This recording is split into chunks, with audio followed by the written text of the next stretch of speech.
I love the weeks where you start learning about people, and we're going to learn both about Ole Miss and LSU. But I still think LSU, Harold Perkins, that defense, Blake Baker, and what they've done. I don't want Brian Kelly yelling at anybody about the offense anymore because it'll be an opportunity this week against that one. Point total. First look at that. I'm a bit surprised. It's only 54.5. So if you're into that type of thing, I'd be keen to hop on the over. Another one. Auburn, Texas A&M. Last time out, A&M, Marcel Reed, final play of the game at Notre Dame to get the win. This will be a fun one to watch because how does Auburn bounce back, and is Texas A&M a legitimate top 10 team? I think Texas A&M is, and this is really possibly the Waterloo for Auburn. You can't go on the road, as difficult as it is, and lose both games because you still have Georgia in 3 weeks. Alabama, you've got a lot left to deal with for what was a fair schedule for them. They also have Vanderbilt, which we can talk about some other time, but they look really good. So that's a big game. But Matt, I appreciate you bearing the lead here. But it started last week on our show. And it's not going to calm down. There's a game in Athens that everybody has circled. Yeah, that was next because when you talk about what we're going to learn, this is and fine, call it hyperbole, call it what you want. I don't care what's happened before. I don't care about all the garbage that happened in week 1. I don't care about anything that's happened since. If Kalen DeBoer is to have some foundation in Tuscaloosa, no matter what, it comes down to Saturday in Athens. That's it. If this thing is taken, if he's got the program, if he's got the attention, if he's going to build this thing back to Alabama standards, this is the Saturday it all comes down to, plain and simple. Yeah, and there's a mindset now in Alabama that they'll win this game. And that's great, but not great if they lose. Because Alabama fans really do, this is going to sound ridiculous outside of the state of Alabama and Georgia, but they really do feel like they own Georgia. And there's justification for that because since 2007, Alabama has only lost to Georgia 1 time in a season.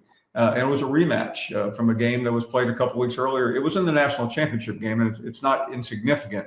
But so many other times, especially in Athens, Alabama has gone over there and won.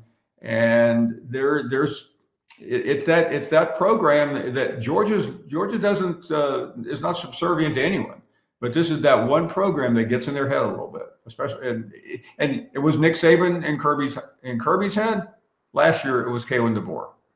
Yeah, remember that game? Remember how Alabama came out so dominant last year, and then all of a sudden Carson Beck and Georgia find their way back into the game and ended up being a classic. Do you have any early week lean? Not yet. I've always gone with one axiom with Kirby Smart: don't go against him at home, or pretty much anywhere for that matter, because he has come through as you and I know at the highest percent. I guess maybe a tilt toward Georgia on Sunday morning, but I really need to see how the week plays out for Kalen DeBoer because I don't even know where the number is. I'm sure it's pretty narrow, right. But it is Georgia minus 3.5. Yeah, I mean that seems light, but Alabama fans look at the Florida State game now as maybe not as bad a loss as it looked like 3 weeks ago. I'm telling you, the whole thing. I've never seen a situation that I can remember recently where the whole thing, you have one opportunity to shut everybody up and say we're good, everything's fine. So I'm excited for that. Where's SEC? Are you guys going there, Athens? I believe so. I haven't heard yet, but I think that would be deductive logic, wouldn't it?